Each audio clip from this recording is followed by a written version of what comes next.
Et Marc en plus, mercredi à 14h sur Télé Plus.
min jejjitta o nyalawma min beltota ko nyalawma kala nde arti min bellitta ko nyalawma ƴiƴiwu min jejjitta jamma nogas jeeɗiɗi jofi nogas jeetati min jejjitta ɓe nogas jeetato waraɓe amde belani holtoɓe goni hande ɓe jeehi ɓe yaaɓe goppi hesniɓe bayeji e luutiji min jejjitta ndu lewru nde hitande ƴiƴiiri ñande hen ɓaleɓe leydam jagga no dammuli ɓe mbarda holtoɓe goni ɓe jeehi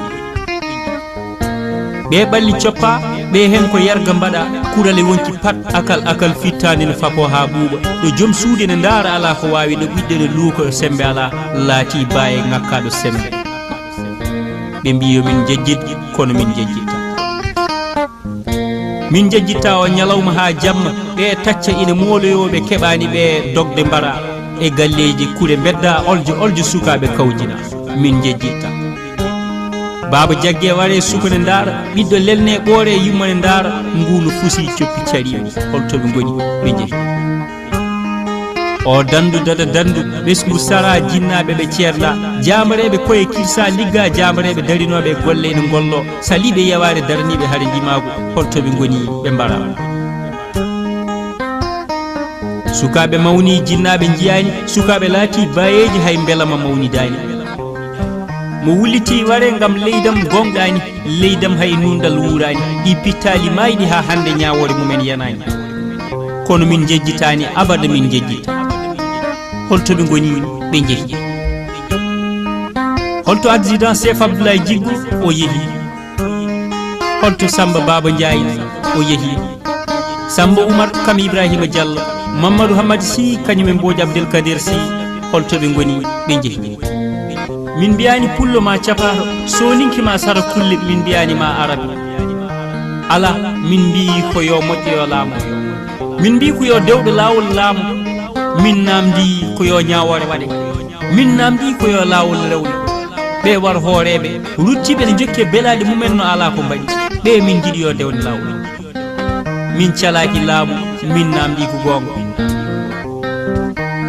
ɗi pittali ɗi ndimagu mumen sottaka min jejjitta hande min mawni deedi ne kewi mette jinnaɓe jeehi goppi min diwani hande mawnama min jontan hujji min kulani ɓaleɓe muritani jaam dañani ardiɓe laamuɓe potal darnani min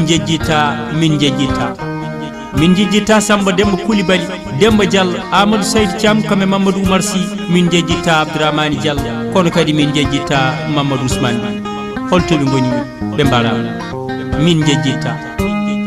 min jejjitta yaaɓe ɗalde ɓesgu miijoji jammaji ko mette ñalawma min ñaldata ko miijoji min jejjitta kala ɗo min teeli ko min miijotoɗo holtoɓe goni ɓe jeehi daraninoɓe gam potal e waylare ɓittaɓe hiiɗaɓe goram waraɓe min jejjitta e leydam mi dañata jaam leydam fusi sukaɓe naati e ladde gam yiiloyade ɓe dañi jaam beele ne foti wonde sukaɓe jeehi e ladde Allah e jeerede ɓe naati nawani ɓe yiilade jawdi ala ko yiilade jaam komin ɓittaɓe jaam amen haɗaɓe komin yawaɓe leydi amen famɗinaɓe yaltinaɓe min jejjitta min calaki laamu min mbi ko wor hooreɓe yo ñaawe babiraɓe men mbara e min daara hande min mawni min ñaagui tan ko ñawoɓe min tampi min kaami yonti pilñitoɗen ɗe bone billen ko jamma juuɗe foof ma weeɗ ko muusi foof ma gas yonti kaftoɗen ngu laamu ƴiƴiwu liɓen yonti haɓɓere mbaɗen laamɗo pewɗo toɗɗoɗen cuɓoɗen jaam yo dañe min jejjitta caporal Mamadou Demba Sy soldat Alassane Yero Sarr caporal Amadou Mamadou Ba min jejjitta holtoɓe goni ɓe jeehi min jejjitta sergent chef Lamtoro Camara min jejjitta sergent chef Souleymane Moussa Ba min jejjitta Oumar Khalidou Ba wondude Amadou Mamadou Thiam holtoɓe goni ɓe mbarama min jejjitta sergent Samba Sall min jejjitta Abdoulaye Boy Diallo min jejjitta Cheikh Tidiane Dia min jejjitta Sambocar Soumare holtoɓe goni ɓe mbarama min jejjitta Moussa Ngayde min jejjitta Siradio Lo kañum e Demba Oumar Sy min jejjitta sergent Adama Yero Ly min jejjitta caporal Djibril Samba Ba holtoɓe goni ɓe mbarama ɓe mbaɗani haydara ɓe mbiyani haydara waraɓe sukaɓe ne ndaara ala ko mbawi goppi hesniɓe ala hen foof ko mbawi wuurɓe suno e mettere ha hande jaam keɓani min jejjitta holtoɓe goni ɓe jeehi kuɗolle sawtol mboccel mboj gorko mañam goli sare hamdiat baba rendude sunare e leydi Mauritanie.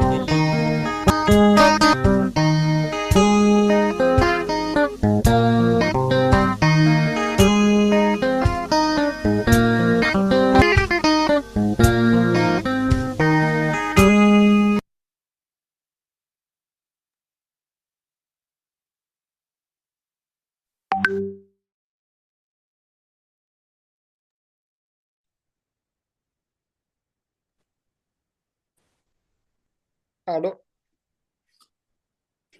Allô? Ok, c'est bon, on va foutre derrière si tout On peut est... y aller. Ouais. Ok. Est-ce que vous m'entendez bien? min de min nanma bien. Moƴƴi waɗi. Anda wonɓe ɓe ɗon. D'accord. Amin nana Je kay. crois que les autres... Ousmane, tu m'entends? Ouais, Ok, ouais, si. parfait. Ok. Bon, peut-être qu'on va demander aux autres de couper leur microphone pour qu'il n'y ait pas d'interférence. Bon, d'abord, bonsoir à tout le monde. C'est assez émouvant d'avoir écouté effectivement le poème qui vient d'être déclamé et qui nous rappelle des faits qui sont des faits extrêmement graves, qui ne sont pas des faits anecdotiques parce que ce sont quand même des hommes de valeur, des hommes qui étaient là pour défendre la nation, qui ont été malheureusement sacrifiés sur l'autel de la bêtise. Et donc, on dit comme à l'accoutumée, c'est pour cette raison d'ailleurs que je porte cette écharpe de couleur rouge, parce que c'est aussi la couleur du sang versé, pardon. C'est la couleur de l'oppression que nous avons vécue, la couleur des sévices qui ont été vécus par les victimes de l'oppression sauvage de la nuit du 27 au 28 novembre 1990. Donc nous sommes ce soir le 27 novembre 2024. Il y a 34 ans, à Inal, en Mauritanie, des hommes détenus depuis quelque temps pour des raisons obscures ont été sortis de leurs cellules, ont été pendus, et ils étaient au nombre de 28. 28, comme le 28 novembre, date à laquelle notre pays a accédé à la souveraineté internationale, c'est-à-dire date de son indépendance. Et ce sont leurs camarades de troupes, ce sont des militaires comme eux, qui avaient comme eux la mission de défendre la nation, qui les ont pendus. Ça, ce sont les faits. Et les symboles qui accompagnent ces faits sont d'autant plus forts, d'autant plus importants, qu'ils continuent aujourd'hui à polluer la fête nationale de l'indépendance. Pourquoi? Parce que si on a choisi 28 personnes, on ne les a pas choisis par hasard. Le chiffre a son importance. Ce chiffre a été choisi pour symboliser la date d'indépendance de la Mauritanie, mais c'est également, malheureusement, pour ce pays, pour notre pays, un chiffre qui crée désormais la rupture entre ces différentes communautés. Parce que la même date est fêtée par les uns, commémorée par les uns, malheureusement suscite le deuil chez les autres. Donc forcément, ça crée une césure au niveau de l'unité nationale. Et c'est pour cette raison que le parti dont je suis le porte-parole, la JDMR, fait le choix chaque année d'être du côté des victimes et des ayants droit, d'être du côté de la vérité, du côté de la nation, du côté de ce qui aurait dû aujourd'hui symboliser notre unité, pour se mettre en compassion avec les victimes, en compassion avec les ayants droit des victimes, pour célébrer le deuil, plutôt que l'indépendance du pays. Et c'est triste parce que nous ne sommes pas les seuls à le faire. La Mauritanie, depuis 1990, divisé en deux entre ceux qui pensent que la fête de l'indépendance doit être célébrée et ceux qui pensent qu'elle doit rappeler le deuil et que par conséquent, ce sont plutôt les victimes qui mériteraient un hommage. Et cette situation persiste sur le plan politique, raison pour laquelle ce soir, nous avons fait le choix de parler de justice transitionnelle et de dire quels sont les enjeux qui sont liés effectivement à cet événement dramatique. Quand on parle de justice transitionnelle, vous pourrez vous attendre peut-être à une conférence sur le droit, une conférence sur ce que signifierait la justice transitionnelle avec, bien entendu, des explications juridiques. Je précise tout de suite qu'il n'est pas question de cela. Il est question de notre vision politique sur la nécessité d'une justice transitionnelle en Mauritanie. C'est de cela que nous allons parler. Donc, une fois les faits rappelés, il est important quand même de dire que le 28 novembre 1900, la nuit du 27 au 28 novembre 1990, il n'y a pas eu que 28 morts. Il y a 28 qui étaient programmés pour être tués, mais il y a eu plus de 28 finalement qui sont morts, puisqu'il me semble que 4 ou 5 autres personnes ont malheureusement péri sous la torture. C'est malheureux de le dire, mais ce sont des morts accidentelles parce qu'elles n'étaient pas prévues par ceux qui voulaient faire de cette tuerie un symbole. Et personnellement, j'ai une lecture très symbolique et très positive dans ce champ de désastre de cet événement. Pourquoi? Parce que je pense que ces 5 qui sont morts sous la torture sont venus symboliquement démentir le projet de détruire la nation mauritanienne.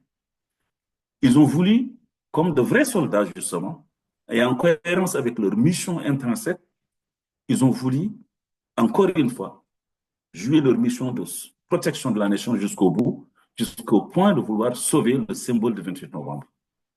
Mais malheureusement, les bourreaux étaient têtus. Ils voulaient coûte que coûte mettre à bas l'idée même d'une nation mauritanienne, puisque la nation suppose le comment vivre ensemble, et que le vivre ensemble n'est pas dans le projet des bourreaux. Et c'est pour cette raison qu'ils ont réussi le coup, malheureusement, de mettre la nation. C'est cette nation que nous souhaitons sauver en rappelant chaque année, chaque 28 novembre, ce qui s'est passé à Inal. Parce que nous ne sommes pas dans l'idée d'être dans une forme de victimisation permanente.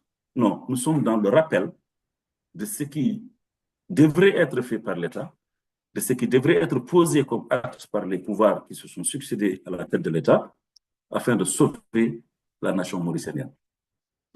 C'est pour cette raison que cette conférence que nous allons aujourd'hui animer va essayer de montrer à la fois les conséquences que ces faits qui ont été posés, ces actes qui ont été posés, ont sur la scène politique, voir aujourd'hui quelle est l'actualité de ces événements.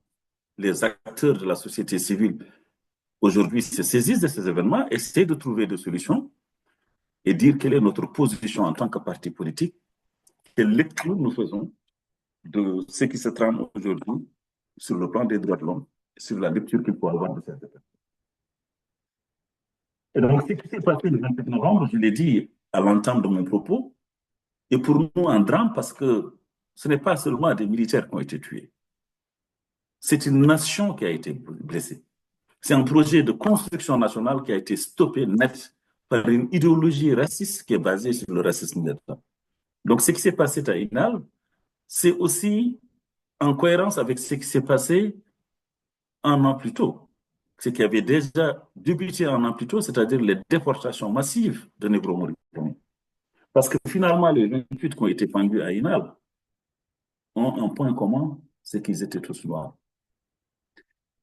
Et ils ont un point commun, c'est qu'ils étaient tous accusés à tort. Et le seul justificatif de leur présence à Inal était le fait d'être des Noirs et d'appartenir à une communauté dont on voulait son effacement du territoire national. Et que l'acte qui a été posé était bel et bien un début de nettoyage ethnique. Symboliquement, ce qu'on a fait à Inal avait pour but de nier l'existence même d'une communauté nationale et de promouvoir finalement l'unilatéralité de la Mauritanie et d'abattre le projet multiculturel qui est l'essence même de cette nation mauritanienne dès sa naissance. Donc, c'est ce projet politique qu'il faut arrêter. Et ce projet se poursuit encore aujourd'hui. Il a commencé avant les événements d'Inal, il s'est poursuivi pendant les événements d'Inal, et il continue aujourd'hui, malheureusement, de préempter le débat politique et de faire en sorte que la nation mauritanienne, malheureusement, soit tout le temps dans un débat sur la question de l'identité. Parce que dans une nation normale, 60 ans après l'indépendance, il est peut-être question que le débat politique soit plutôt préempté par des questions économiques, par des questions de bien-être, par des questions de développement. En Mauritanie, vous aurez remarqué que le débat politique tourne toujours autour des questions identitaires. Et c'est parce que, dès le départ, le projet de construction nationale était basé sur l'exclusion d'une communauté, sur la promotion d'une communauté par rapport aux autres, sur le fait que l'État national devait prendre une orientation qui exclut, que finalement, tous les débats tournent autour de la manière dont certains peuvent finalement assurer leur survie dans ce pays et sur la façon dont les autres peuvent écraser toutes les autres communautés et rester aux manettes du pouvoir. Qui anime le débat politique et qui justifie ce qui s'est passé à Ina. Comment on peut en sortir? Bien évidemment, quand on regarde aujourd'hui l'actualité, on a de trouver des solutions pour satisfaire les revendications sans doute légitimes des victimes et des ayants droit. Ça, c'est la question de la réparation. La justice transitionnelle, elle pose sur des piliers qui sont des piliers de vérité. C'est notre revendication de base. Nous pensons à la GDMR qu'il est extrêmement important de mettre la lumière sur ce qui s'est passé à Ina. Déjà, sur tout ce qui s'est passé pendant la période dite de Brest, de 1986 à 1991. Pourquoi des gens ont été déportés? Pourquoi il y a eu des fausses communes à Ouachi, à Sorimale? Pourquoi il y a eu des gens qui ont disparu dans les villages? Pourquoi il y a eu des femmes qui ont été violées le long de la vallée des fleuves Sénégal pendant toutes les années 88, 89, 90? Pourquoi des militaires, 500, parce que les 28 n'ont été tués que le 28 novembre, mais en tout, on a plus de 500 militaires, tous noirs et presque tous alplas, qui ont été exécutés. Pourquoi cela dans un pays où, naturellement, préexistent plusieurs autres communautés? Pourquoi on a ciblé une seule communauté pour continuer à la massacrer, à la déporter et à l'exclure de tout l'appareil d'État et à organiser des déportations pour justement remplacer des gens dans des positions administratives, dans des fonctions administratives qui étaient sans doute enviables à l'époque. Donc voilà pourquoi nous pensons qu'il est très important que cette question du 28 novembre 1990, que la question des droits de l'homme en Mauritanie, nous pensons que ça ne doit pas être seulement une question vue sous l'aspect droits de l'homme. C'est une question éminemment politique. C'est pour cette raison que personnellement, je pense que le terme passif humanitaire qu'on utilise à tout bout de champ est en soi un piège sémantique. Pourquoi? Parce que quand on parle de passif humanitaire, d'abord, sur le plan même de l'esthétique, on utilise un terme comptable pour des gens qui sont morts. Le passif est un terme comptable. Deuxièmement, quand on dit passif humanitaire, le mot humanitaire renvoie à un seul aspect de la justice transitionnelle. C'est l'aspect droit de l'homme, donc l'aspect réparation. Et c'est pour cette raison d'ailleurs que beaucoup d'organisations qui aujourd'hui essayent de négocier avec l'État pour trouver des solutions sont essentiellement préoccupées par l'aspect réparation. Sans doute légitimement, je ne discute pas de la légitimité de cette demande, de cette revendication. C'est des gens qui attendent depuis plus de 30 ans. Il est peut-être normal que l'État pense à réparer les torts qui leur ont été faits, d'autant plus que certains d'entre eux sont dans des situations financières qui sont très peu enviables. Ça, je le comprends. Et d'ailleurs, ça appartient aux victimes et aux ayants droit des victimes. Nous ne pouvons pas leur discuter ce débat-là. Je pense que c'est dans leur rôle que de demander des réparations. Même si on pouvait s'attendre aussi à d'autres formes de revendications, à des demandes complémentaires, des demandes de lumière, par exemple, des demandes de vérité, des demandes de mémoire. Et je pense même que ça fait partie peut-être de leur cahier de carnet de doléances, mais toujours est-il que ce qui est plus saillant, ce qui est plus visible, c'est la demande de réparation. Ça, c'est leur droit et ça leur appartient. Mais au-delà de ce droit à la réparation, qui est dû aux victimes et qui est dû aux ayants droit des victimes, il y a ce qui appartient à tout citoyen mauritanien. Et ce qui appartient à tout citoyen mauritanien, c'est le devoir de vérité et le devoir de moment. Pourquoi? Parce que ces deux aspects touchent tout de suite la question de la nation, la question de comment faire nation ensemble. Nous sommes tout de suite dans la centralité du débat politique parce que lorsque vous faites des réparations, vous donnez des réparations à des gens qui ont été victimes, vous venez satisfaire peut-être une revendication légitime. Mais vous dépolitisez aussi la question qui est posée. Parce que vous écartez du débat politique, du débat, en fait, cette question, les organisations politiques. Et c'est pour cette raison que je pense que ceux qui pensent que l'État doit traiter uniquement avec les victimes et les endroits de victimes sont en train de nous mener vers un piège terrible. Pourquoi? Parce que le faisant, finalement, on évacue de la question le débat politique qui est pourtant essentiel. Puisque, comme je l'ai dit au départ, ce qui s'est passé à Inal, comme les déportations, comme les différentes autres tueries, les fausses communes de Woti, de Sorimale, tout ça rentre dans un seul cadre. Et ce cadre, c'est celui du racisme de l'État qui est au départ de toute la question des droits de l'homme qui se pose en Mauritanie. Et d'ailleurs, la forme moderne de cette exclusion, c'est tout ce que nous voyons aujourd'hui. Ce sont les discriminations à l'école, c'est la question de l'officialisation des langues qui continue de traîner. C'est la question de l'employabilité des Noirs aujourd'hui. C'est toutes les formes d'exclusion qui sont peut-être plus douces que la mort, mais qui sont autant de discriminations qui participent de la question nationale, qui pour moi est centrale dans ce qui est en train de se passer en Mauritanie. Et c'est ça qui donne légitimité aux organisations politiques, aux partis politiques, à être partie prenante et à part entière dans ce débat.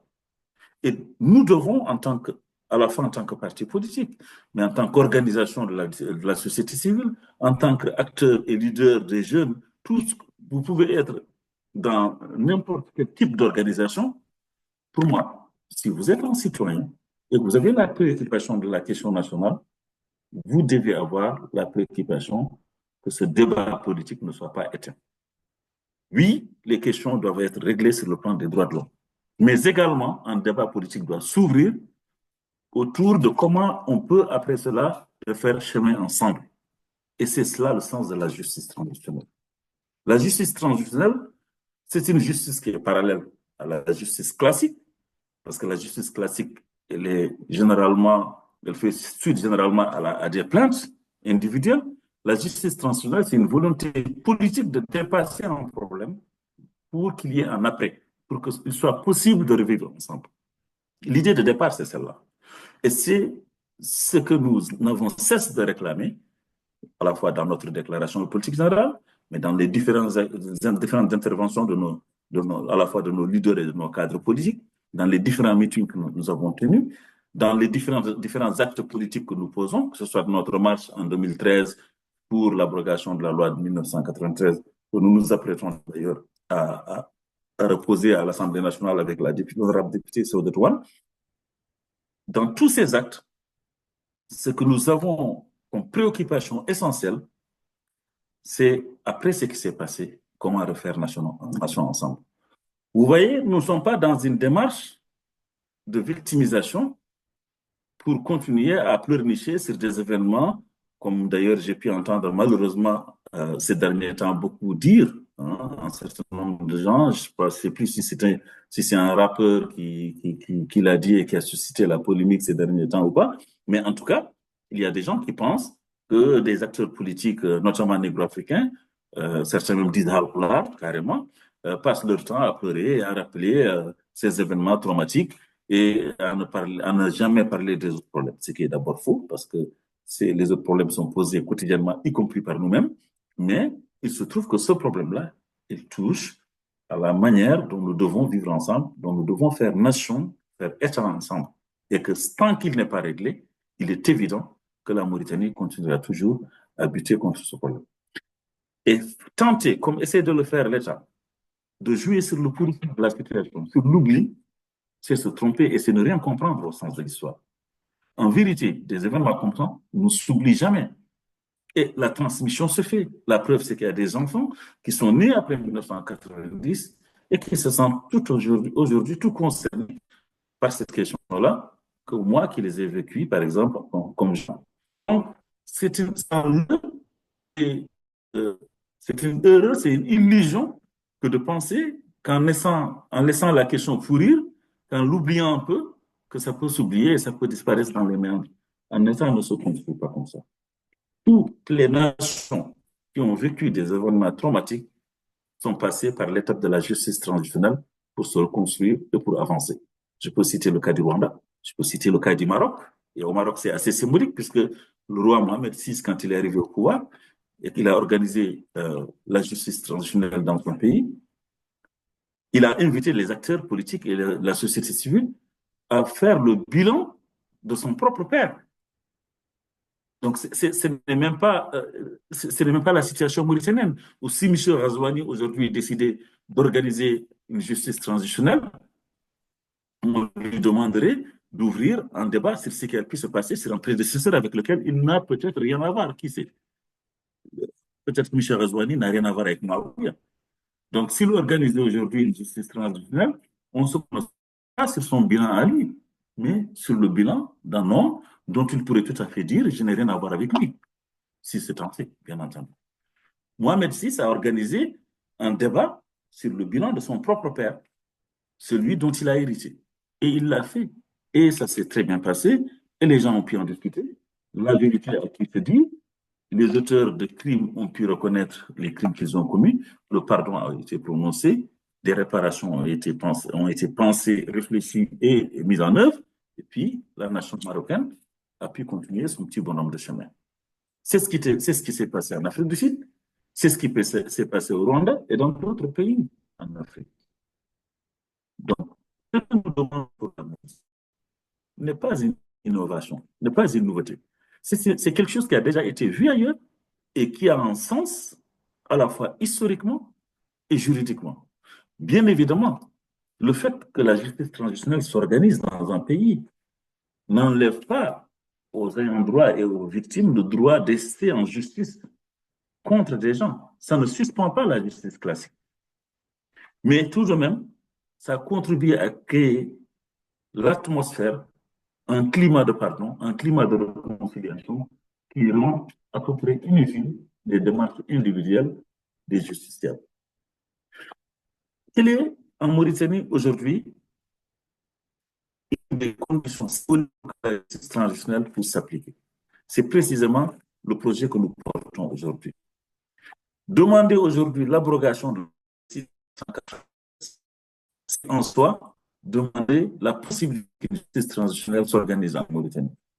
Parce qu'il est incompréhensible que dans un pays comme la Mauritanie, que dans un pays qui dit qu'il veut aller vers la justice, il est incompréhensible qu'il persiste encore une loi qui protège des criminels. Des gens qui ont commis des meurtres, aujourd'hui en Mauritanie, sont protégés par la loi. Et ça, c'est symboliquement incompréhensible. On ne peut pas voter une loi pour s'auto-amnistier, pour s'auto-pardonner. Et c'est ce qui s'est passé lorsque cette loi a été votée dans les années, il me semble, en 1993. Quand l'Assemblée nationale, le Parlement mauritanien vote la loi, c'est pour dire, en gros, aux victimes, il s'est peut-être passé quelque chose, mais nous avons peut-être fait quelque chose, nous, mais nous nous pardonnons. Nous nous pardonnons. Donc, oubliez cette histoire.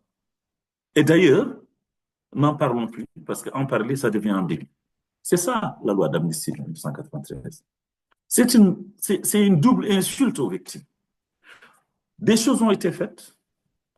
Le fait même de voter une loi pour amnistier les auteurs des crimes est en soi une reconnaissance que des choses ont été faites, mais seulement, ce sont les auteurs des crimes eux-mêmes qui disent « n'en parlons plus, on se pardonne, on s'auto-pardonne ». Où est la place de la victime là-dedans? Elle n'existe pas. Donc, c'est une double négation de la victime. C'est qu'on tue, pour toi, des gens droits en tout cas, on tue ton père, et l'auteur de la mort de ton père dit qu'il s'auto-pardonne, et toi, tu n'as rien à dire. Et c'est ce qui se passe en Mauritanie. C'est pour ça qu'il est extrêmement important que toutes les organisations politiques, toutes les personnes de bonne volonté en Mauritanie soutiennent l'AJDMR dans cette démarche pour faire abroger la loi d'amnistie de 1993. Il est extrêmement important que tous les élus au Parlement, quel que soit leur bord, surtout ceux qui se disent de l'opposition, expriment leur solidarité, accompagnent Saoud Zouane dans cette démarche de faire abroger la loi de 1993. Alors, je ne me fais pas d'illusions. Je ne me fais pas d'illusions. Je sais que l'État, aujourd'hui, fera tout pour que cela ne passe pas. La JDMR n'est pas majoritaire à l'Assemblée nationale. Nous en sommes bien conscients, nous sommes lucides sur cette question-là. L'opposition même n'est pas majoritaire. Mais en tous les cas, nous posons là un acte politique, et qui nous permet en plus de jauger qui est réellement de l'opposition et qui n'est pas de l'opposition. Pourquoi? Parce que j'ai l'habitude de dire que parler d'opposition en Mauritanie est un non-sens. Il faut parler des oppositions. Parce que tous ne s'opposent pas à la même chose. Il y a des gens, il y a des organisations politiques qui s'opposent effectivement au régime de Razouani. Si demain Razouani n'est pas là, leur combat est terminé parce qu'ils ont atteint leur but. Leur but, c'est de l'alternance. Et il y a des organisations qui s'opposent au système qui est mis en place, quel que soit le régime qui anime ce système. Et on reconnaît ces organisations aux positions politiques et idéologiques qu'ils ont par rapport à des questions aussi fondamentales que la loi d'amnistie de 1993, la question de l'officialisation de la langue, toutes les questions qui sont afférentes à la création des conditions d'égalité en Mauritanie. Lorsqu'un mouvement politique, un parti politique, a des positions progressistes qui défendent l'égalité, quel que soit le thème qui est posé, que ce soit celui de la langue nationale, que ce soit celui de l'éducation, que ce soit celui de l'emploi et de l'organisation des concours, que ce soit celui des droits de l'homme, si l'organisation ou le parti politique peut effectivement prendre là-dessus des positions qui sont des positions progressistes, personnellement, je la reconnais comme étant un parti d'opposition.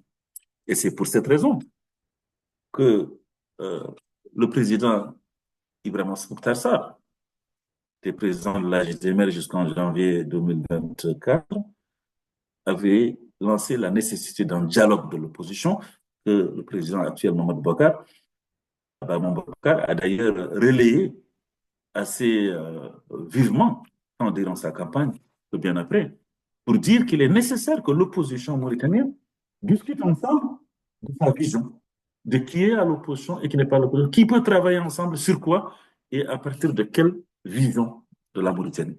Et nous pensons, nous, que des partis d'opposition qui seraient par exemple à l'opposition d'abrogation de la loi de 93, pour nous, en tout cas, n'est pas de la même opposition que nous. Ils sont peut-être de l'opposition, ils s'opposent peut-être à des choses, mais pour nous, pas à l'essentiel. Donc, nous pensons que ceux qui peuvent se réclamer de l'opposition et bénéficier de notre reconnaissance comme telle ne peuvent le faire que si, effectivement, sur ces questions idéologiques, ils sont très au clair. Donc, la justice transitionnelle que nous appelons de notre vœu doit dégager un large consensus au sein de l'opposition et au sein de la classe politique. Et tout le monde y a intérêt, et la nation mauritanienne y a intérêt. Ça fait combien d'années que l'État essaie de passer une force sur ces questions-là? Chaque année, chaque 28 novembre, nous continuons à manifester notre opposition à la commémoration de l'indépendance, parce que nous pensons que la fête de l'indépendance a été symboliquement souillée, et pas par nous. Elle a été souillée par les représentants même de l'État mauritanien. Il est extrêmement important que ceux qui aujourd'hui sont à la tête de l'État mauritanien refusent cet état de fait, refusent cette souillure. Et il y a des moyens politiques de sauver la date de l'indépendance de la Mauritanie. Je vous parle ce soir, on est le 27 novembre. Et c'est la veille du 28 novembre que les actes ont été commis. Sauf qu'ils ont été commis pour la date du lendemain, pour le 28 novembre. Si l'État a réellement envie de sauver la date du 28 novembre, c'est tout à fait possible. Nous lui avions fait à l'époque une proposition qui était très concrète. Nous avions envoyé un courrier à l'époque, une lettre à Mohamed Abdelaziz pour lui dire déjà créer les conditions d'une justice transitionnelle, faites la lumière, acceptez qu'il y ait une commission indépendante qui enquête sur ce qui s'est passé à Inal en 1990, que les auteurs aient la possibilité de venir dire ce qu'ils ont fait, reconnaître leur tort, demander pardon. Nous serions prêts à militer pour que le pardon soit prononcé. Bien sûr que ça laisse le droit aux victimes de dire oui ou de dire non, mais en tout cas, nous pouvons militer pour qu'il y ait un pardon. À partir du moment où la vérité est établie, à partir du moment où les auteurs sont connus et qu'ils ne se cachent plus, que cela soit possible. Et que par ailleurs, pour le travail de mémoire, intégrer dans l'enseignement à l'école, dans la partie histoire notamment, la possibilité que ces événements-là puissent être relatés afin que les enfants apprennent que cela puisse passer en Mauritanie et que nous n'avons aucun intérêt à ce que cela se repasse. C'est comme ça qu'on crée les conditions d'une mémoire. Mais également pour sauver la date du 28 novembre, si on veut coûte que coûte le 28 novembre continuer à être la date de la fête nationale, une fois qu'on a posé les éléments de cette justice transitionnelle, on peut tout à fait décider que le 27 novembre devienne une date de commémoration où on célèbre les victimes, où on se rappelle qu'il y a eu cela en Mauritanie, avec un discours du président de la République, qui est un discours d'unité nationale adressé aux victimes, un discours de compassion qui fait que le lendemain, on peut effectivement, tous ensemble, puisque on a pu penser à nos morts, penser ensemble à notre nation. Voilà comment concrètement on peut sauver la date du 28 novembre. Et la JDM est ouverte à cela. Elle est ouverte à cela parce qu'elle veut que la question soit résolue. Elle veut avancer. Mais la question ne sera jamais résolue avec la seule approche de la réparation, avec la seule approche du droit de l'homme. Je pense que les droits de l'homme sont extrêmement importants dans cette histoire. Il est extrêmement important de trouver des solutions droits humains en s'appuyant évidemment sur les organisations des victimes et des ayants droit des victimes, en essayant de trouver un consensus avec elles, mais également en acceptant dans le débat qu'il y ait les partis politiques, les acteurs de la société civile et tous les citoyens mauritaniens qui pensent qu'il est extrêmement important qu'on reparte sur de bonnes bases. Et le sens de la justice traditionnelle, c'est cela. Le sens de la justice traditionnelle, c'est de permettre qu'un débat ait lieu. C'est de permettre que les victimes puissent être entendues. C'est de permettre que les auteurs aient la possibilité de venir demander pardon, de reconnaître les faits. Mais on ne peut pas, avec arrogance, dire qu'il ne s'est rien passé, alors qu'il y a dans ce pays des gens qui continuent de circuler normalement, qui continuent même de profiter des privilèges de l'État, qui continuent à bénéficier de promotions politiques, et tout le monde les regarde, et ils sont accusés. Peut-être à tort, je n'en sais rien, mais ils sont accusés. Ils sont mis en cause dans des faits qui sont graves. Aucun pays normal ne peut survivre à ça. Vous ne pouvez pas me citer un pays où cela s'est passé et où on continue de regarder les gens qui sont accusés de faits aussi graves continuer de circuler tranquillement sans qu'il se passe quoi que ce soit. Dans les pays où cela s'est passé, les gens se sont cachés avant que la justice transitionnelle ait lieu. En Mauritanie, ceux qui sont accusés ne se cachent pas. Notre président même de l'Assemblée nationale est accusé. La deuxième personnalité de l'État est accusée et mise en cause. Et il continue de siéger à l'Assemblée nationale et il dirige les débats de l'Assemblée nationale. Il est même souvent célébré. J'ai vu même que dans une des villes du Sud, il a eu l'honneur, bien sûr, que son nom soit associé, je ne sais plus si c'est à une cérémonie de course de cheval ou quelque chose comme ça. En tout cas, on a vu des vidéos où il a été applaudi par des gens. Ça, dans un pays normal, c'est absolument impossible. Et c'est un leurre, parce qu'on continue de faire croire à ces gens qui ont peut-être posé des actes, je dis peut-être, je mesure mes mots, puisqu'il n'y a jamais eu, évidemment, la justice n'est jamais passée. On n'a jamais mis la lumière là-dessus. Donc, moi, je n'accuse personne. En tout cas, ce sont des rescapés qui accusent nommément des gens. Et ne serait-ce qu'au égard à ces gens qui sont accusés, l'État aurait dû organiser les conditions d'éclosion de la vérité pour que ces gens puissent se défendre, s'ils ne l'ont pas fait. Parce que à certaines occasions, certains d'entre eux continuent de dire qu'ils n'ont rien fait. Mais si vous n'avez rien fait, permettez, moi je le dis, officiellement à M. Oulmeguet, qui est mis en cause officiellement. Si vous n'avez rien fait, vous êtes aujourd'hui président de l'Assemblée nationale, justement, vous avez la possibilité vous-même de permettre que les députés se prononcent sur la proposition de la JDMR d'abroger la loi de 1993. Le faisant, M. Oulmeguet, vous démontreriez votre bonne foi. Vous démontreriez le fait que vous êtes sûr de vous, vous avez été accusé à tort. Mais le problème, c'est que bien des présidents d'Assemblée nationale se sont succédés et personne n'a permis que ce débat-là puisse avoir lieu à l'Assemblée nationale. Le débat de l'abrogation, bien sûr. Les députés de l'opposition, certains ont forcé le débat sur la question du 28 novembre, bien évidemment. Mais autour d'une proposition d'abrogation de la loi de 1993, aucun débat n'a été organisé jusque-là, parce que ce n'est pas la première fois que la JDMR fait cette proposition. Je rappelle que lors de la législature de 2013 à 2018, le président Bamamou Bouakar, alors député et président du groupe parlementaire AJDMR, avait déjà fait déposer cette proposition de loi, qui n'est même pas passée l'étape du bureau de l'Assemblée nationale. Nous aurions dû sans doute à l'époque faire tambour et trompette autour de cette situation-là, le faire savoir.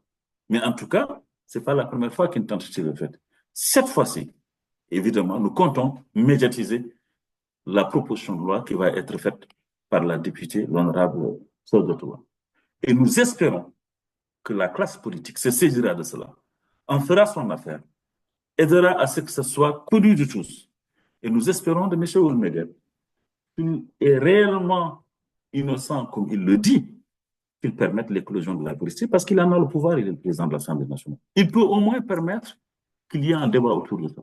Donc, M. Oulmeguet, faites passer la proposition, faites en sorte que l'étape du bureau de l'Assemblée nationale ne bloque pas cette proposition et qu'elle vienne en plénière pour pouvoir être discutée. Bien sûr, libre aux députés de la voter ou de la rejeter. Là-dessus, nous ne faisons pas d'illusions. Mais en tout cas, si la Mauritanie tient à ce que, évidemment, cette question soit réglée, à ce qu'à nouveau nous fassions nation ensemble, elle doit ouvrir les conditions d'une justice transitionnelle.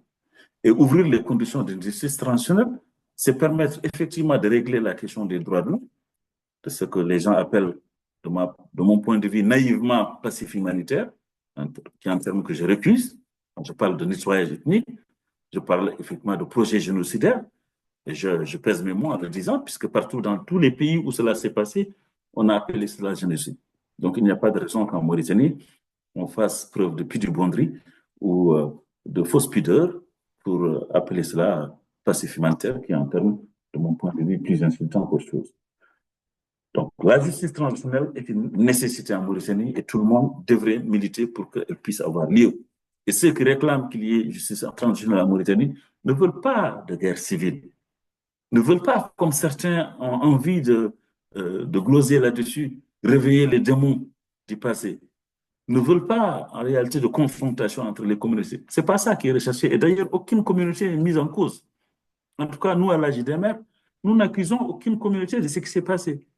C'est l'État qui a été responsable de ce qui s'est passé. L'État qui, évidemment, prétendait faire les choses au nom d'une communauté pour essayer de faire en sorte que la communauté arabe soit au-dessus des autres. C'est son projet. C'est ce que nous disons clairement. Mais la communauté arabe elle-même, le mort qui est à Oujef ou je ne sais dans quelle autre ville, n'a rien à voir avec cela. Donc, par prévention, je précise que nous ne visons aucune communauté. Nous demandons à l'État simplement de prendre ses responsabilités. Nous demandons aux autorités, au pouvoir public de prendre les responsabilités et de dire qu'il y a trop de crispations dans ce pays.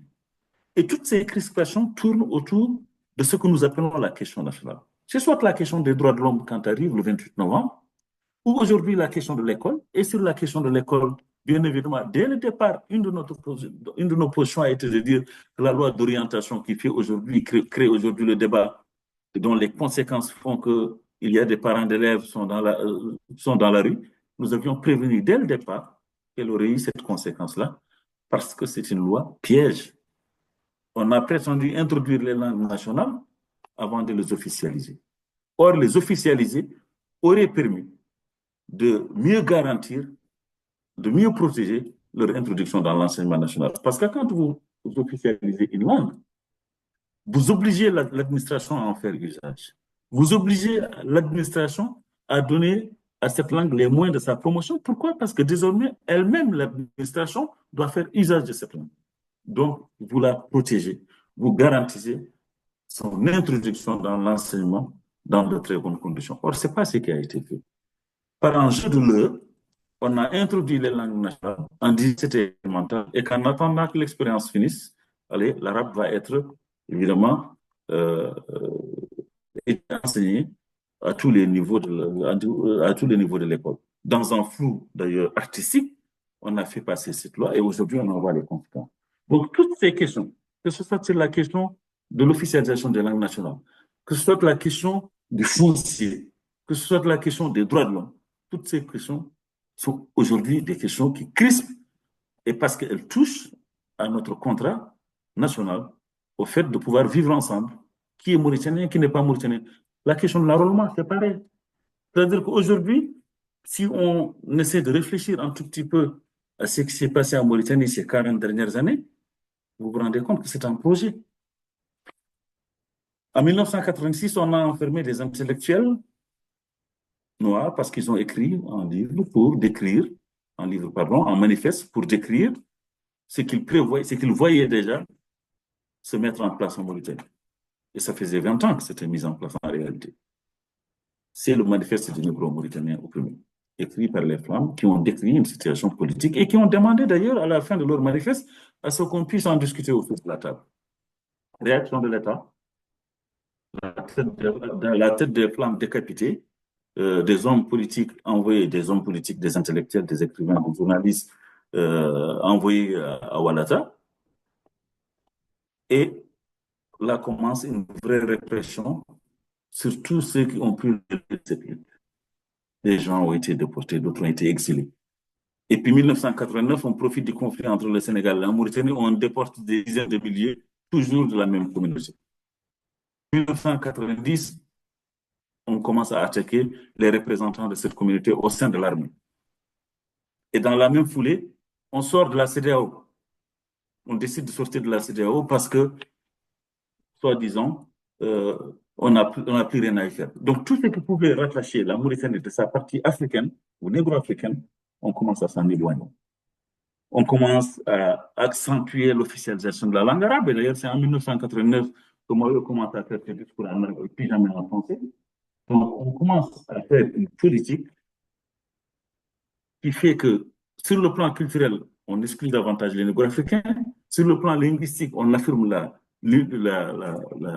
la primauté de l'arabe surtout. On commence à organiser donc les concours uniquement en arabe, donc excluant pratiquement tous les négro-africains qui ont été formés majoritairement en langue française.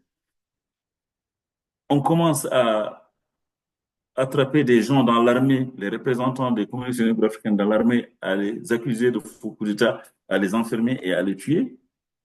Et on continue la politique d'exclusion par la question de l'enrôlement en 2011, où on voit bien que l'idée, finalement, c'est d'exclure encore une fois les négro-africains. Et d'ailleurs, c'est remarquable, venez dans les centres d'enrôlement, les seuls que vous voyez faire le rang pour chercher à avoir des papiers, ce sont des négro-africains.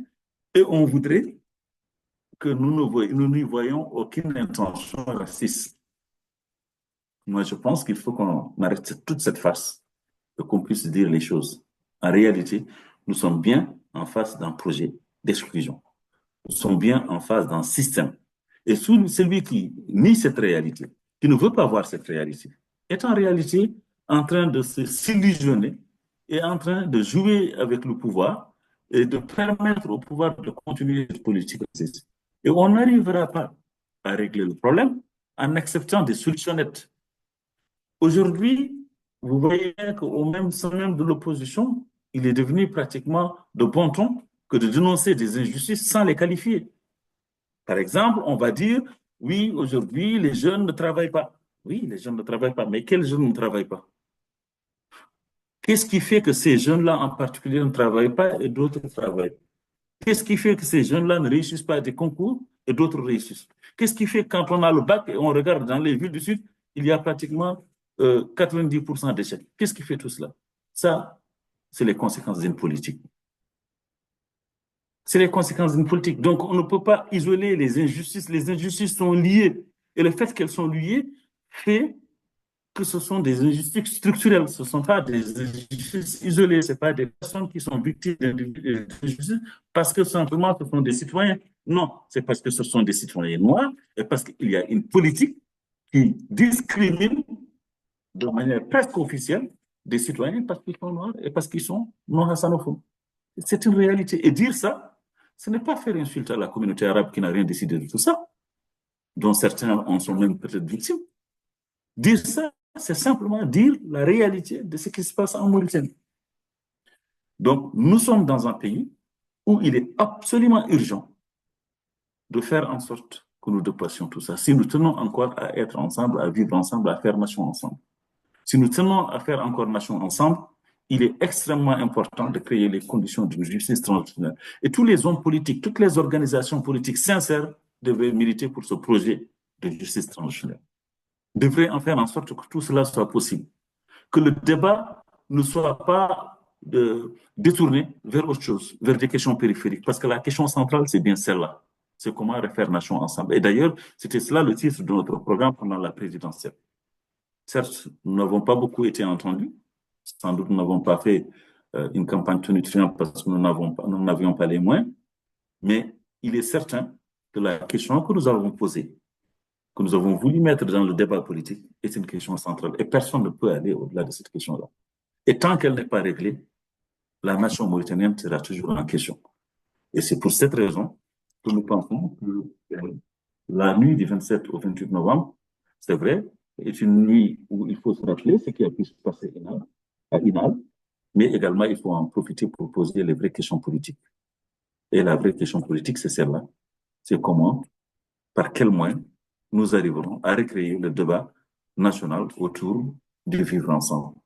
Et le débat autour du vivre ensemble va forcément passer par la résolution des questions qui sont encore pendantes, dont celle des droits de l'homme.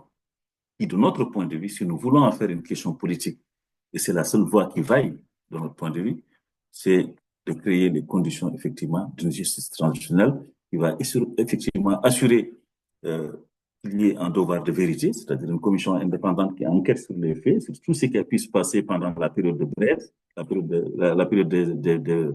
période effectivement de la période de Brest, les années de Brest, de 86 à 91, sur les forces communes de Ouachi, de Sorimale, sur les événements de Silla autour du foncier où il y a eu à peu près 11 ou 12 morts, sur des gens qui ont été déportés à tort, sur ce qui a pu se passer à Inal. Sur tout cela, il va falloir faire la lumière, en discuter calmement, sereinement, reconnaître les torts, peut-être demander pardon s'il le faut, obtenir ce pardon s'il le faut. En tout cas, nous militerons à partir du moment où la lumière est faite sur les événements. Nous militerons pour le pardon parce que nous pensons que c'est ce qu'il faut. Devoir de réparation, donc, redonner aux victimes le droit, qu'ils recouvrent le droit, et devoir de mémoire faire en sorte que cela ne s'oublie pas parce que l'oubli est le pire ennemi d'une nation. Il ne faut jamais oublier les traumatismes qui ont fait qu'une nation a été en danger. Donc, voilà la position de l'AJDMR sur le 28 novembre. Oui, nous souhaitons que cette question soit réglée. Oui, nous souhaitons que les victimes et les gendres victimes rentrent dans leurs droits, donc qu'ils obtiennent des réparations. Mais avant tout, nous souhaitons que la lumière soit faite sur les événements. Et nous souhaitons qu'une fois que la lumière est faite sur ces événements, que les torts soient identifiés, que les auteurs des crimes soient identifiés, qu'ils viennent dire pourquoi est-ce que cela a été fait, que l'État puisse dire où déjà les corps ont été enterrés, parce que certains corps, on ne sait même pas où ils ont été ensevelis, que l'État puisse s'expliquer sur les raisons politiques qui ont amené à ces événements à l'époque, qu'on puisse savoir comment on a cheminé vers ce drame pour ne plus le refaire, et que les éléments soient posés, que des conditions puissent être posées pour que désormais, plus jamais ça ne puisse être possible en Mauritanie. Et ça, ce n'est possible que s'il y a un véritable devoir de mémoire. Et un devoir de mémoire suppose déjà de faire en sorte que les choses ne puissent pas s'oublier. Et pour cela, nous avons des propositions très concrètes. C'est de rendre hommage à ces victimes en leur attribuant soit des monuments, des rues, et puis de faire en sorte qu'à l'école, les programmes prennent en charge cette partie sombre de l'histoire de la Mauritanie. Voilà comment une justice transitionnelle peut s'organiser en Mauritanie et nous pensons que c'est essentiel. Et nous pensons que les organisations politiques aujourd'hui, notamment qui se disent de l'opposition, doivent faire en sorte que cela puisse être possible. Et nous invitons l'essentiel des partis d'opposition à nous soutenir dans cette démarche et à soutenir notre député dans la démarche concrète de déposer une proposition de loi pour abroger la loi 93, parce que nous pensons que c'est la condition essentielle pour le démarrage d'une justice transitionnelle. Voilà un peu le message que nous voulions vous faire parvenir ce soir. J'espère n'avoir pas été trop long et surtout n'avoir pas été très répétitif dans mon propos. Et nous réitérons encore notre compassion, notre solidarité avec les victimes, avec les ayants droit des victimes en cette soirée du 27 au 28 novembre, qui rappelle évidemment des faits très douloureux, mais qui rappelle surtout que la Mauritanie reste encore suspendue à une question qui n'est toujours pas résolue et qu'il est essentiel de résoudre. Et ça, c'est de la responsabilité des hommes politiques, des hommes et des femmes politiques. C'est la responsabilité des partis politiques. Et nous, en tout cas, en tant que parti prenant de la classe politique, nous prenons cette responsabilité-là et nous invitons tout le monde à faire en sorte qu'il soit possible de poser les conditions d'une justice transitionnelle. Et j'appelle tout le monde, demain, 28 novembre, à faire comme moi, évidemment, dans les réseaux sociaux, à afficher partout la couleur rouge pour ne jamais oublier les victimes du 28 novembre 1990. Merci à vous et bonne soirée à tous. Ok, merci Grand Bokar pour ces rappels quand même qui sont vraiment très utiles et surtout pour la génération future. Merci à vous. Alors, je ne sais pas comment on procède. Est-ce qu'il y a des gens qui souhaitent soit poser des questions ou intervenir un peu, ou est-ce qu'on s'arrête là? C'est comme vous voulez. Ok, il y a des gens qui nous suivent sur Facebook et aussi il y a des gens qui sont là qui sont là avec nous.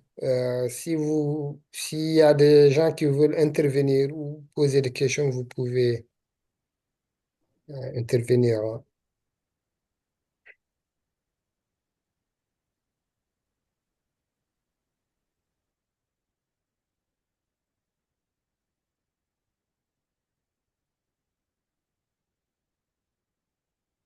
Donc, apparemment, il n'y a pas d'intervenant. Très bien. Alors, Bokar, c'est Omar Oui. Khan. Tout juste pour Salmi Demtan, pour te dire merci beaucoup de l'exposé et du rappel. Et vraiment que c'est extraordinaire. Je ne peux pas être long parce que je suis en voiture. Donc, bien des choses et bonne fête d'indépendance. Merci, Seyd Khan. Merci, Adjara Mafé. Bien, Ousmane, s'il n'y a pas d'autres personnes qui souhaitent intervenir, peut-être qu'on va t'arrêter là. Ok, Enfin, nous qui sommes avec toi là, bon, c'est juste pour dire un grand merci. En tout cas, honnêtement, j'ai suivi du début à la fin et c'est clair, c'est limpide. En tout cas, c'est vraiment bien dit, bien pour. J'espère seulement qu'il y aura suffisamment de bonnes oreilles pour bien écouter, pour bien entendre. C'est tout ce que nous souhaitons. En tout cas, merci, Bokar. C'est Merci à Ahmad vous. Birane. Merci, Abad Biran. Merci, Adjara Mafé. En tout cas, l'essentiel, c'était effectivement pour nous de lancer le débat. Naturellement, le vrai travail, c'est après qu'il se fera. C'est dans les démarches concrètes que le parti est en train d'entreprendre pour faire en sorte que cette question-là ne soit pas oubliée. Et comme j'ai dit encore une fois, j'espère en cela que nous aurons des partenaires assez sincères de l'opposition pour nous accompagner dans ce travail-là parce qu'il est essentiel. Effectivement, effectivement. Voilà. Nous posons nos actes et qu'on invite les gens à venir, à voir, et nous sommes aussi ouverts à toute la vraie opposition sincère pour vraiment qu'ils s'inscrivent dans cette démarche-là. Bon. C'est cela. C'est cela. Ok. Très bien, Ousmane. ok. Est-ce qu'il y a des intervenants ou... Bonjour. Bonjour. Oui, on vous écoute. Alors, bonjour, Monsieur Ba. C'est Salif Sall. Je ne sais pas si vous m'entendez bien. Ah, salut, comment ça va? Ça va bien, très bien. C'était intéressant, vraiment. C'est intéressant. Je vous ai écouté avec beaucoup d'attention. Très Merci. franchement, bon, c'est vrai, j'ai pas écouté le début. Je savais pas, mais quand même, j'ai compris le message et je l'ai bien saisi.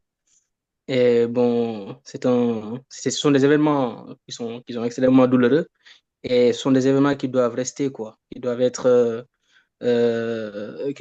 donc, comme vous venez de dire, ce sont des solutions pour moi, c'est juste les solutions qui peuvent, qui peuvent être utilisées pour que de tels événements ne se répètent plus dans l'histoire, quoi.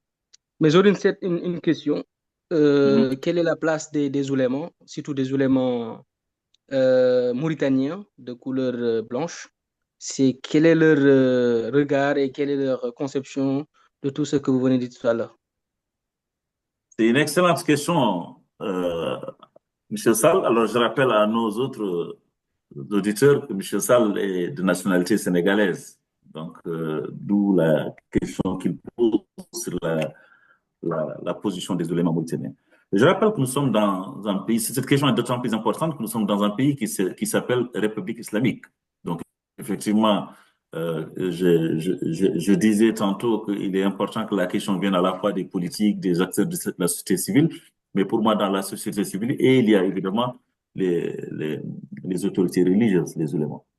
Historiquement, en Mauritanie, pour ne pas effectivement faire d'amalgame, la plupart des éléments ont été soit taiseux ou complices de ce qui se passe. Bien sûr qu'il y a eu le cas assez connu d'ailleurs de l'imam Bouddha qui, à son époque, Dieu et son âme, avait dénoncé publiquement, ouvertement à travers un football ce qui a pu se passer et avait demandé à ce que les choses s'arrêtent. Et je fais allusion là aux événements de 1989 et aux déportations, aux tueries qui ont pu y avoir lieu. Donc ça c'est avant le 28 novembre. Mais pour l'essentiel, pour l'essentiel, les éléments mauritaniens sont assez taiseux sur cette question-là et c'est un scandale. C'est un scandale parce qu'on est dans une république islamique et que la place des éléments, c'est d'être du côté de la vérité. Et c'est aussi d'être du côté de la justice. Et c'est de rappeler la position de l'islam dans un pays qui se dit islamique par rapport à ces questions. Qu'est-ce que l'islam dit de personnes qui ont été sauvagement exécutées et exécuté avec un symbole d'ailleurs assez dramatique, assez terrible, celui de fêter l'indépendance. C'est un sacrifice. Et même, je dirais, pour aller plus loin dans une réflexion philosophique, ce qui s'est passé à Inal révèle presque un aspect païen dans une république islamique. Sacrifier des gens pour célébrer une fête, c'est une idée païenne. Ce n'est même pas une idée monothéiste. Je ne dis même pas musulmane, ce n'est même pas une idée monothéiste, c'est une idée païenne. Donc, qu'est-ce que l'islam dit de cela? Ne serait-ce que ça. Je pense que les éléments devraient avoir leur mot à dire. Ne serait-ce que sur cet aspect-là. Qu'est-ce que l'islam dit de ça? Comment on peut amener une société si heurtée à se réconcilier, à se reparler?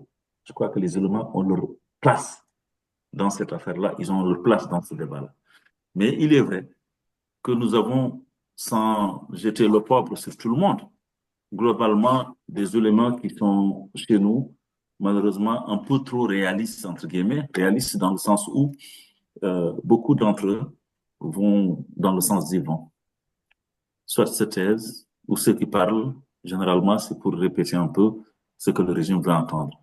Il y a évidemment quelques exceptions d'éléments, notamment jeunes, aujourd'hui, qui osent avoir une autre tonalité, un autre discours. Je pense par exemple à mon promotionnaire Michel Sarr, l'imam Sarr, dont j'entends souvent les vidéos, les khutbahs, qui sont très courageux, mais ça ne m'étonne même pas parce que nous avons été ensemble à l'université de Nouakchott, où nous avons fait 4 ans de philo ensemble. Il avait déjà des positions assez courageuses et ça a toujours été quelqu'un qui avait une réflexion très poussée sur la question de l'islam. Mais en dehors de lui, et de quelques autres vidéos que j'entends ça et là, globalement, les ulémas les plus connus en Mauritanie, les plus célèbres en Mauritanie, j'ai un peu l'impression que ce sont des gens qui tiennent plutôt leur business discrètement et qui sont taiseux sur cette question. Voilà. Je ne sais pas si j'ai répondu à cette question, Mais malheureusement, c'est tout ce que je peux en dire. Sauf si quelqu'un d'autre a d'autres témoignages sur des éléments qui auraient eu peut-être des positions plus courageuses que je n'en dis là maintenant. Merci. Merci. OK. Merci à toi. Il y a un autre intervenant? Moi, je voudrais juste ajouter par rapport aux ulémas, on en avait même vu un imam qui a presque, par rapport aux jeunes qui ont été tués à Kaedi, qui a voulu presque donner un aspect, un cutus au pouvoir, c'est-à-dire pour dire presque pour légitimer cette théorie-là. On a plutôt ce genre d'imam-là que les imams qui demandent la justice. Excusez-moi, c'était juste pour ajouter ça. Absolument. On a davantage, oui, c'est ce que je disais, c'est qu'on a plus des éléments, soit qui sont complices et qui vont dans le sens du discours de l'État, ou qui disent des choses qu'ils espèrent plaire à l'État, plutôt que des éléments assez courageux et qui peuvent être attachés à dire la vérité, quelque chose qui déplairait au pouvoir. Effectivement, ce que tu dis est vrai, hein, suite aux événements on a entendu effectivement un imam faire une khutba dont l'orientation était presque de donner tort aux victimes, quoi. Voilà. Effectivement.